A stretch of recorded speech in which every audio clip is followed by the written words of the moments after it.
Hello everyone, counselling season వచ్చేసింది. అది JoSAA counselling అయినా సరే, ఏపీ లేదా తెలంగాణ ఈఏపీసెట్ కౌన్సిలింగ్ అయినా సరే, పేరెంట్స్ కి పిల్లలకి ఉండే ఇప్పుడు చాలా పెద్ద క్వశ్చన్ ఏంటి అంటే, ఇంజనీరింగ్ లో ఏ స్ట్రీమ్ తీసుకోవాలి, ఏ స్ట్రీమ్ తీసుకుంటే ఎలాంటి ఉద్యోగ అవకాశాలు లేదా కెరియర్ ఆప్షన్స్ ఉంటాయి, ఏది బెస్ట్. సో ఇలాంటివన్నీ మీకు ఇన్ఫర్మేషన్ కావాల్సి వస్తుంది.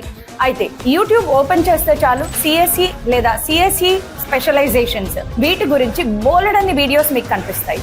సో వాటి గురించి నేను మీకు చెప్పాల్సిన అవసరం లేదు. కాకపోతే ఈ రోజు నా మోస్ట్ ఫేవరెట్, నాకు చాలా నచ్చే బ్రాంచ్, అలాగే నా దృష్టిలో అండ్ చాలా మంది దృష్టిలో ఎవర్ గ్రీన్ బ్రాంచ్ అనబడే ఈసీఈ బ్రాంచ్ గురించి, అలాగే దానిలో కెరియర్ ఆప్షన్స్ ఎలా ఉన్నాయి, అసలు ఫ్యూచర్ లో ఎంత స్కోప్ ఉంటుంది, ఎలాంటి స్కిల్స్ డెవలప్ చేసుకుంటే ఎలాంటి కంపెనీస్ హైర్ చేసుకుంటాయి, సాలరీ ప్యాకేజెస్ ఎలా ఉంటాయి, ఇవన్నీ కూడా ఈ వీడియోలో చాలా షార్ట్ గా మీకు ఎక్స్ప్లెయిన్ చేయడానికి ప్రయత్నం చేస్తాను. So welcome to Vedanta Telugu channel. This is your master teacher for physics KRD ma'am. So మీరు అనుకోవచ్చు, ఈవిడ కేవలం టీచర్ కదా, మేడంకి ఎలా ఇన్ఫర్మేషన్ తెలుస్తుంది అని. నా ఓన్ నాలెడ్జ్ ఏమీ లేదు.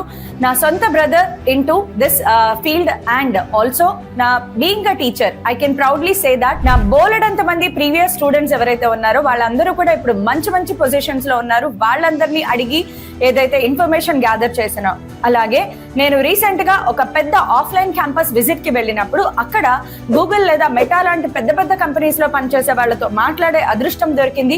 సో వీళ్ళందరూ నాకు ఇచ్చిన ఇన్ఫర్మేషన్ ని క్రోడీకరించి ఒక చిన్న షార్ట్ వీడియోగా మీకు ఇస్తున్నాను. ECE electronics and communication engineering, ఆ పేర్లోనే ఉంది. ఎలక్ట్రానిక్స్ లో మనకి ఈ ఫీల్డ్ లో జాబ్ అవకాశాలు ఉంటాయి, కమ్యూనికేషన్ ఫీల్డ్ లో కూడా జాబ్ అవకాశాలు ఉంటాయి. అయితే ఈసీఈ అనేది ఎవర్ గ్రీన్ అని ఎందుకు అంటారు అంటే, ఎంత కంప్యూటర్స్ లో కోడింగ్ అనేది ఏఐ వచ్చి డామినేట్ చేసినా ఆ ఏఐని పవర్ అప్ చేయడానికి, మోస్ట్ పవర్ఫుల్ నెక్స్ట్ జనరేషన్ ఏఐని బిల్డప్ చేయడానికి ఖచ్చితంగా ఈసీఈ స్టూడెంట్స్ లేదా ఎలక్ట్రానిక్స్ ఇంజనీరింగ్ అనే వాళ్ళు ఖచ్చితంగా అవసరం పడతారు. The main fields you can get into by studying ECE or VLSI and semiconductors, embedded systems, robotics and communication. Starting with VLSI and semiconductors. మీ అందరికీ తెలుసు, కొన్ని మిలియన్స్ ఆఫ్ ట్రాన్సిస్టర్స్ ని ఒక స్మాల్ స్పేస్ లో పెట్టి ఒక పవర్ఫుల్ ప్రాసెసర్ ని తయారు చేస్తారు. వాళ్ళే VLSI డిజైన్ చేసేవాళ్ళు. ఈ VLSI యూజ్ చేసే మన చుట్టూ ఉండే చాలా పవర్ అప్ అయిన CPUs గానీ GPUs గానీ వాటిని పవర్ అప్ చేయడానికి ఈ టెక్నాలజీని వాడతారు. నెక్స్ట్ జనరేషన్ AI ని పవర్ అప్ చేయాలి అన్నా కూడా VLSI is must. ఇక్కడ స్క్రీన్ మీద కనిపించే ఈ పెద్ద పెద్ద కంపెనీస్ అన్ని కూడా ఒక VLSI స్కిల్ డెవలప్మెంట్ ఉన్న ప్రతి ఒక్కరిని కూడా హైర్ చేసుకుంటాయి with average package of 15 lakhs to 50 lakhs CTC. ఇక గ్రోత్ ఫ్యాక్టర్ కి వచ్చేటప్పటికి ఇప్పుడున్న రోజుల్లో అండ్ రాబోయే రోజుల్లో కూడా చాలా కంట్రీస్, ప్రతి కంట్రీ కూడా ఈ సెమీకండక్టర్ ఇండస్ట్రీలో చాలా ఎక్కువగా ఇన్వెస్ట్మెంట్స్ చేస్తుంది.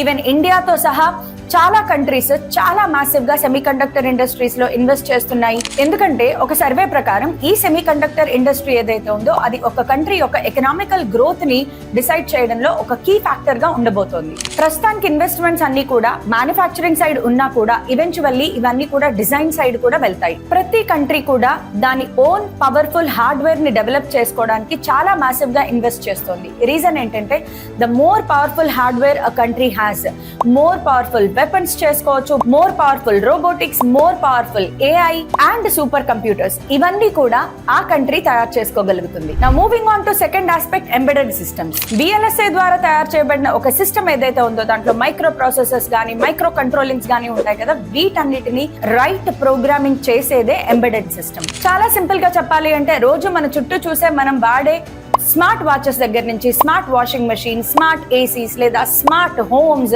అలాగే IoT అనేది వస్తుంది. ఇవన్నీ కూడా మనకి ఎంబెడెడ్ సిస్టమ్స్ లో పార్ట్ అన్నమాట.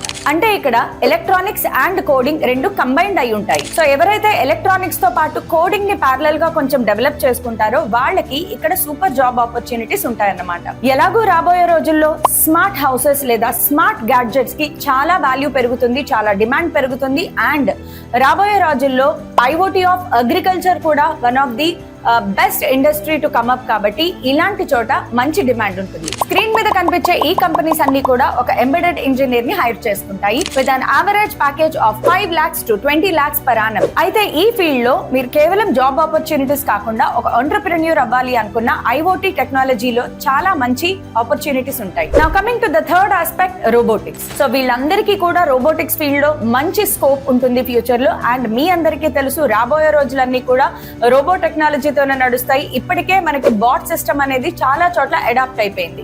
సో ఈ రోబోటిక్స్ అనేది ఒక మంచి scope to get a career opportunity. Robotics లో వచ్చేటప్పటికి ఒక ఎలక్ట్రానిక్స్ ఇంజనీర్ కి పని ఏంటి అనుకుంటున్నారా? ఒక ఎలక్ట్రానిక్స్ ఇంజనీర్ రోబోటిక్స్ లో చేసే పని ఏంటంటే దాని స్టెబిలిటీ కోసం. ఒక రోబో అనేది ఎంత స్టేబుల్ గా ఉండాలి అనేది డిజైన్ చేసే వాళ్ళు ఎవరు అంటే ఎలక్ట్రానిక్స్ ఇంజనీర్. సో రోబో అనేది స్టేబుల్ గా ఉండడానికి కావాల్సిన కంట్రోల్ సిస్టమ్స్ అన్ని వీళ్ళు డెవలప్ చేస్తారు.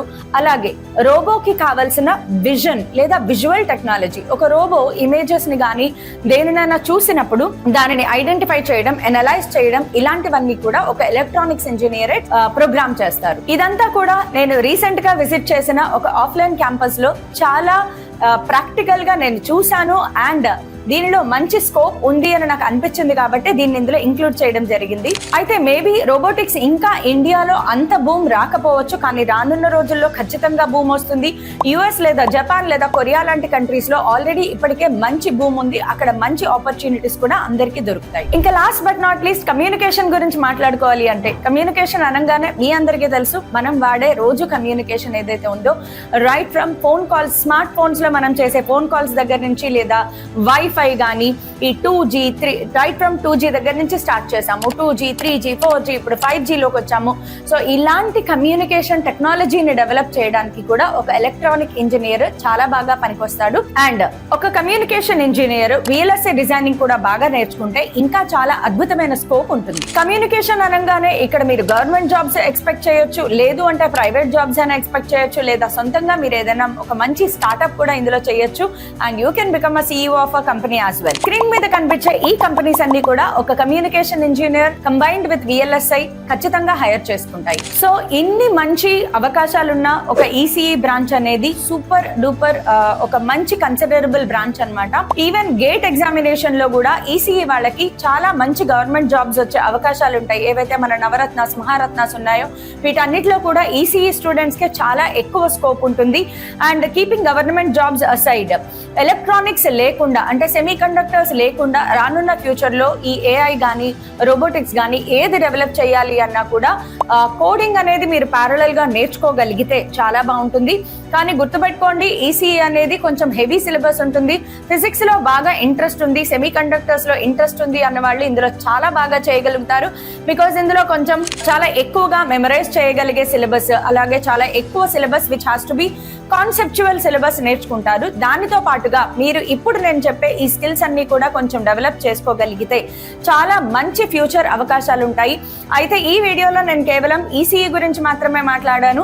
అలా అని ట్రిపుల్ కానీ, మెకానికల్ కానీ, సివిల్ కానీ ఎందుకు పనికిరావు అనేది నా ఉద్దేశం కానే కాదు.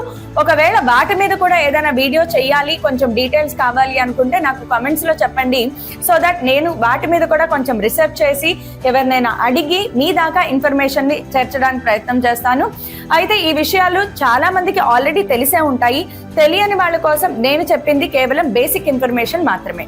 అయితే మీరు చాలా ఇంపార్టెంట్ పాయింట్ ఒకటి ఇప్పుడు చెప్తాను, చాలా చాలా చాలా వాల్యుబుల్ పాయింట్ చెప్తాను, వినండి. మీరు ఇంజనీరింగ్ లో ఏ బ్రాంచ్ తీసుకున్నా కూడా రాబోయే రోజుల్లో do not just wait that 4th year ending లో ఒక కంపెనీ రాబోతోంది, నన్ను హైర్ చేసుకోబోతోంది అనే వెయిటింగ్ లో ఎప్పుడు ఉండద్దు. మీరు right from first year of engineering నుంచి ఒకటే దృక్పథంలో ఉండండి. మీరు సొంతంగా ఏదైనా చేయగలరా, మీరు సొంతంగా ఒక స్టార్ట్అప్ పెట్టుకోవడానికి కానీ, ఒక ప్రాజెక్ట్ చేయడానికి కానీ, ఒక ఇంటర్న్షిప్ చేయడానికి కానీ, మీ సొంతంగా ఒక యాప్ చేయడం కానీ, ఒక వెబ్సైట్ డెవలప్ చేయడం కానీ, ఇలాంటివి మీరు సొంతంగా ఒక ప్రాజెక్ట్ చేయడం ద్వారా, మీ స్కిల్ ని నలుగురికి చెప్పడం ద్వారా మీరు ఏదైనా జాబ్ ఆపర్చునిటీస్ కానీ లేదా సొంతంగా స్టార్ట్అప్లు చేయడం కానీ మీరు చేయొచ్చు. సో జాబ్స్ కోసం వెయిట్ చేయొద్దు, స్కిల్ డెవలప్మెంట్ మీద కాన్సన్ట్రేట్ చేయండి. Right from your first year, లేదా ఫస్ట్ ఇయర్ అవసరం లేదు, అట్లీస్ట్ సెకండ్ ఇయర్ నుంచి కూడా, మీ ఇంజనీరింగ్ సెకండ్ ఇయర్ నుంచి కూడా concentrate on your GPA as well as your projects కానీ, ఇంటర్న్షిప్స్ కానీ, వీటన్నిటి మీద కాన్సన్ట్రేట్ చేయండి. So thank you everybody, that's all for today ECE గురించి. So meet you all, see you all soon again.